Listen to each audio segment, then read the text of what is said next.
Պարոն Հովհաննիսյան, շատ լավ ասեցիք, չկան թեկնածուներ, վարչական ռեսուրսի չարաշահման հետևաբար փուլը չենք կարող իրականացնել, նույնը վերաբերում է բարեգործությանը, երկուսի դեպքում էլ թեկնածուի կուսակցության կամ պատգամավորության թեկնածուի վարքագծի վրա է կառուցված եզրահանգման տեսակետից էլ քվեարկությանը, հիմա այդ ոնց է ստացվում, որ հակակոռուպցիոն կոմիտեն մարդկանց ձերբակալում է, տանում է հələ քիչ է մնում կալանքի, այն դեպքում, երբ որ չկան թեկնածուները, ոչ քաղաքական ուժը կա, ոչ ֆիզիկական անձ թեկնածուն կա, բայց նույն հոդվածի շրջանակներում կիրառում է, ու դուք ճիշտ եք նշում,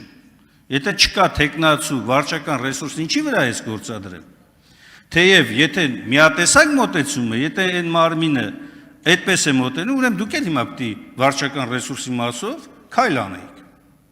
գործ անեիք, կամ ինքն է սխալ, կամ դուք, թեև հակված եմ, որ իրենք են սխալ, որտեղ դուք ավելի տրամաբանական մեկնաբանություն եք ներկայացնում։